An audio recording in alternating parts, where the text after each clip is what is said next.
जाड़ों की एक खुशगवार सुबह थी। अचानक फायर की आवाज़ गूंजी।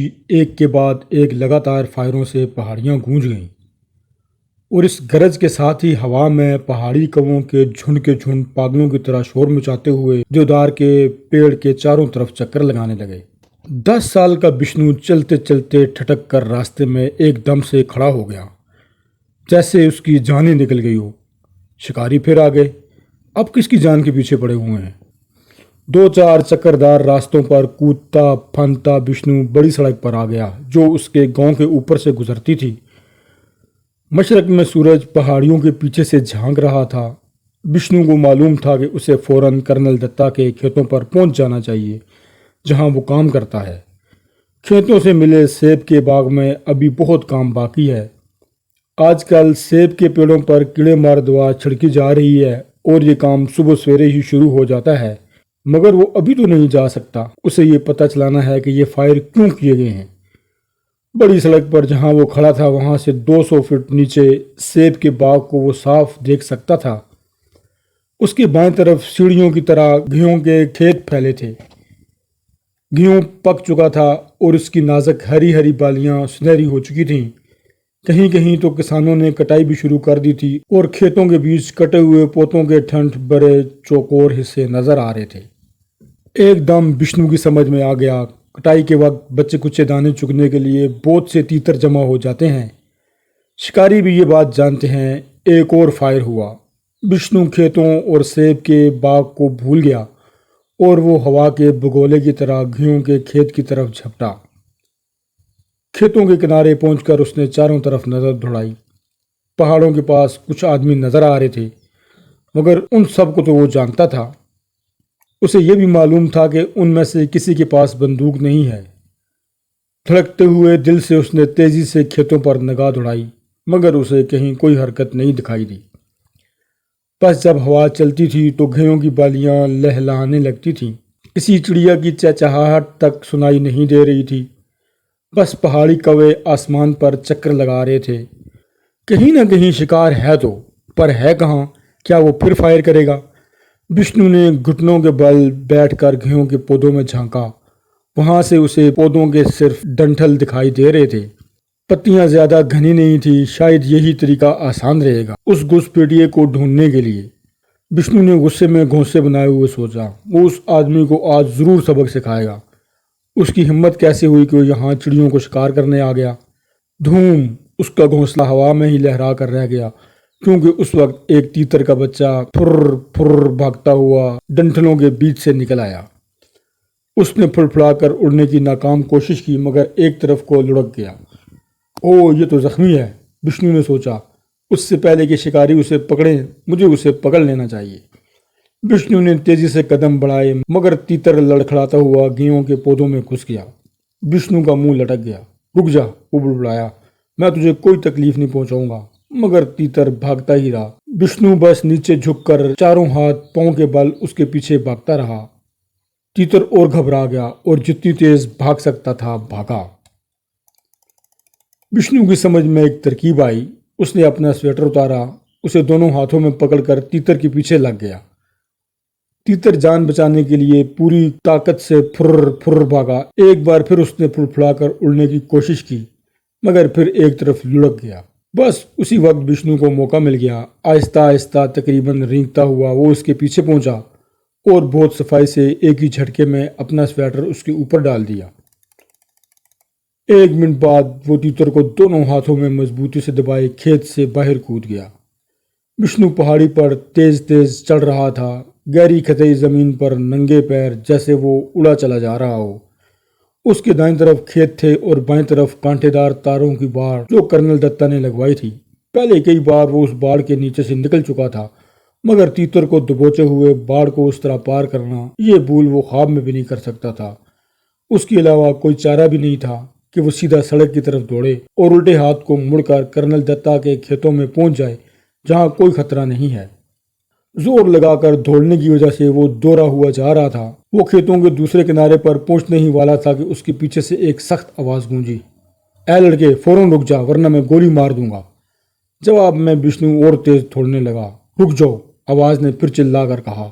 شاید 2 آوازیں تھیں۔ 1 منٹ بعد گولی چلنے کی آواز آئی۔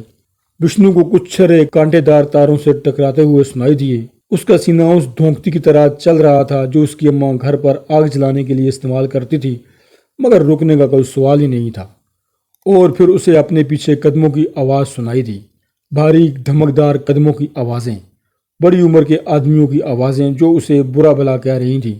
ذرا ٹھہرو، ابھی ہم اس کی گردن دبوچتے ہیں۔ تو کیا سمجھتا ہے اس طرح دوسروں کے شکار لے کر بھاگ جائے گا؟ قدموں کی آوازیں قریب آتی جا رہی تھیں۔ وشنو بھی اب تھکنے لگا تھا اور تیتر بھی بہت زیادہ پھڑپھڑا رہا تھا، جیسے وہ ہاتھ سے چھوٹ جائے گا۔ وشنو نے اسے اور کس کر پکڑ لیا اور بس 2-4 قدموں میں وہ بڑی سڑک پر آ گیا۔ تھوڑی دیر کے لیے آگے نکلی ہوئی چٹان نے وشنو کو چھپا لیا، مگر ذرا ہی دیر میں وہ پھر دکھائی دینے لگا۔ شکاری اس کے بالکل پاس آتے جا رہے تھے۔ وشنو نے سڑک پر نظر ڈالی۔ سڑک پہاڑ کے دوسری کنارے تک جا کر ایک لمبا موڑ لیتی تھی، پھر ڈھلان شروع ہوتا تھا جو کرنل دتا کے کھیتوں تک پہنچ جاتا تھا۔ وشنو اچھی طرح جانتا تھا کہ وہ سڑک پر دوڑنے کا خطرہ مول نہیں لے سکتا۔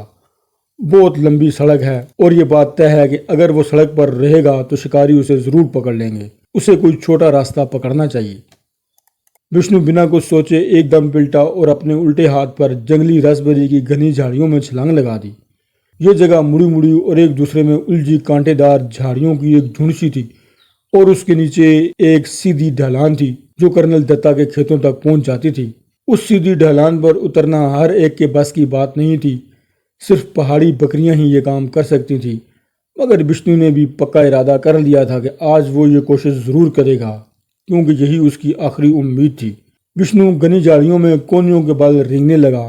جب کوئی کانٹا آنکھوں کے پاس آ جاتا تو وہ جلدی سے گردن نیچے جھکا لیتا۔ اس کے بازوؤں اور ٹانگوں پر خراشیں پڑ گئیں اور خون بہنے لگا۔ اس کی ایک آستین بالکل پھٹ چکی تھی۔ اس کی اماں ناراض تو ضرور ہوگی، مگر کم سے کم تیتر کی جان تو اس نے بچا ہی لی۔ وشنو نے جھک کر تیتر کو اپنے گال سے سلایا اور پھولی ہوئی سانسوں کے ساتھ کہا، میں تمہیں ان کے ہاتھ نہیں لگنے دوں گا، کبھی نہیں۔ مگر اندر سے خود اسے اپنی بات پر پورا بھروسہ نہیں تھا۔ جنگلی راسبری کی جھاڑیوں سے نکل کر وشنو ڈھلان پر سیدھے نیچے اترنے کے بجائے ترچھا ترچھا دوڑنے لگا۔ وہ جانتا تھا کہ سیدھی ڈھلان پر اترنے کا سب سے اچھا طریقہ یہی ہے، مگر یہ بھی کام نہیں آیا۔ اوس سے بھیگی ہوئی چھوٹی چھوٹی گھاس پر اس کے پیر پھسلنے لگے۔ اب اس کے علاوہ اس کے پاس کوئی چارہ نہیں تھا کہ وہ بیٹھ کر پھسلنا شروع کر دے۔ زمین کا ذرا ہموار سا ٹکڑا آ جاتا تو وہ اٹھ کر دوڑنے لگتا۔ اس طرح باری باری کبھی پھسلتا کبھی دوڑتا ہوا وہ جنگلی آلو بخارے کے اس پیڑ تک پہنچ گیا جو ڈھلان کے راستے کے بیچوں بیچ تھا۔ اپنی سانسیں درست کرنے کے لیے ذرا دیر رکا، کیونکہ اس کا سانس سینے میں بیٹھ ہی نہیں رہا تھا۔ اس کے چہرے سے پسینہ بہہ رہا تھا، اس کی قمیض بری طرح پھٹ گئی تھی اور دائیں پیر کے انگوٹھے کی چھال چھل گئی تھی۔ آخر وشنو کرنل دتا کے گھر کے پچھواڑے لکڑی کے سائبان تک پہنچ گیا۔ خوش قسمتی سے دروازہ کھلا ہوا تھا۔ وشنو نے اندر چھلانگ لگائی اور جلانے کی لکڑیوں کے پیچھے چھپ گیا۔ تیتر اب بھی اس کے سینے سے لگا ہوا تھا۔ آہستہ آہستہ اس کی سانسیں قابو میں آ گئیں اور دل ٹھیک سے دھڑکنے لگا۔ اس کے ساتھ ہی جیسے اس کے کانوں میں گونجنے والی شائیں شائیں کی آوازیں بھی تھم گئیں اور آس پاس کی دوسری آوازیں سنائی دینے لگیں۔ باورچی خانے میں ککر کی سیٹی سنائی دے رہی تھی۔ مرغیاں اپنے ڈربے کو پنجوں سے کھرچ کھرچ کر دانے ڈھونڈ کر کھا رہی تھیں اور کھیتوں میں کام کرنے والا سب سے پرانا اور بوڑھا امر سنگھ صحن میں جھاڑو دے رہا تھا۔ اچانک کتے کے بھونکنے کی تیز آواز گونجی۔ وشنو ڈر کر اپنی جگہ جم سا گیا۔ یہ ہنسا کی آواز تھی، کرنل دتا کا السیشن کتا۔ ہنسا کے بھونکنے کا بس ایک ہی مطلب تھا، کھیتوں میں کوئی انجان آدمی آیا ہے۔ اس کا مطلب شکاریوں نے اسے ڈھونڈ لیا۔ وشنو جانتا تھا کہ لکڑی کے سائبان میں اسے کوئی خطرہ نہیں، یہاں صبح کے بعد کوئی نہیں آتا، یہاں وہ آرام سے بہت دیر تک چھپا رہ سکتا ہے، کوئی اسے نہیں ڈھونڈ سکتا۔ مگر وہ باہر کا حال جاننے کے لیے بری طرح بے چین تھا۔ اس نے ایک پرانی ٹوکری ڈھونڈ کر تیتر کو سویٹر سمیت اس میں رکھ کر ٹوکری کا ڈھکنا کس کر بند کر دیا اور دل میں کہا، اب دیکھا جائے باہر کیا معاملہ ہے۔ لکڑی کے سائبان کی چھت پیچھے سے کافی نیچے تک جھکی ہوئی تھی۔ وشنو آہستہ سے اس پر چڑھ گیا۔ سلیٹ پتھروں کے ٹکڑوں پر دھیرے دھیرے پنجوں کے بل چلتا ہوا وہ ایک چمنی کے پیچھے چھپ گیا۔ چمنی کے اوپر سے اسے فارم ہاؤس تک آنے والی ڈھلان صاف دکھائی دے رہی تھی۔ जिस पर दो खतरनाक आदमी चले आ रहे थे। दोनों के पास बंदूकें थीं और कंधों पर बड़े बड़े थैले लटके हुए थे। हिंसा कान फाड़ देने वाली आवाज़ में भौंक रहा था और कर्नल दत्ता उसे चुप करा रहा था। कहिए, आप लोग यहाँ कैसे आए? उन्होंने आने वाले आदमियों से पूछा। उनमें से एक आदमी ने कहा, आपके एक लड़के ने हमारा शिकार चुरा लिया है। एक तीतर हो सकता है, दो भी हों, हम वो वापस लेकर रहेंगे। अच्छा, तो वो आपकी बंदूक की आवाज़ थी? जी हाँ। आप लोग हर साल आते हैं? हाँ, और उस गांव का सरपंच माधुराम हमें अच्छी तरह जानता है। आप इन तीतरों का क्या करते हैं जिनका शिकार करते हैं? खाते हैं, और क्या करते हैं? अच्छा, अब आप मेहरबानी करके जल्दी से लड़के को ढूंढिए और हमारी चिड़िया हमें वापस दिलवाइए। कर्नल दत्ता ने अभी मैदान नहीं छोड़ा था। उन्होंने दो आदमियों को ऊपर से नीचे तक देखा और चिल्लाए, अच्छा, तो आप लोग हर साल आते हैं, बहुत सारे तीतरों का शिकार करते हैं, दो चार चुन कर ले जाते हैं और बाकी गेहूं के खेतों में तड़पता छोड़ देते हैं मरने के लिए। मैं पूछता हूँ, उसका क्या मतलब है? वो लोग कुछ घबराए। इस जुमले के लिए वो तैयार नहीं थे।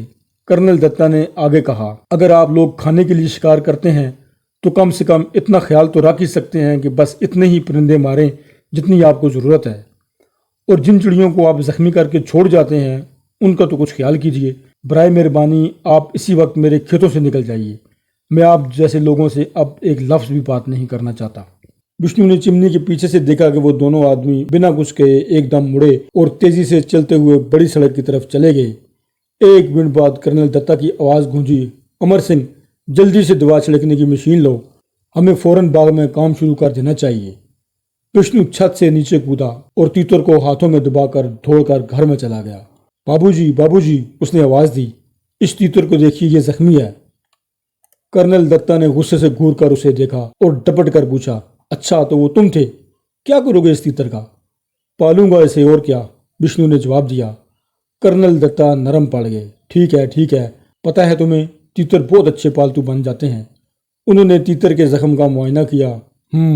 एक बाजू टूट गया है, जख्म तो शायद एक दो दिन में भर जाएगा, मगर ये अब कभी पूरी तरह उड़ नहीं पाएगा। उसे गेंदे की पत्तियों का अर्क चाहिए, 2-4 बूंद, उन्होंने बताया। विष्णु दरवाजे की तरफ दौड़ा, मगर कर्नल दत्ता ने आवाज़ देकर उसे रोका और कहा, उसे दलिया खिलाना, और देखना कुछ दिन में ये एक छोटे पिल्ले की तरह तुम्हारे पीछे पीछे फिरा करेगा।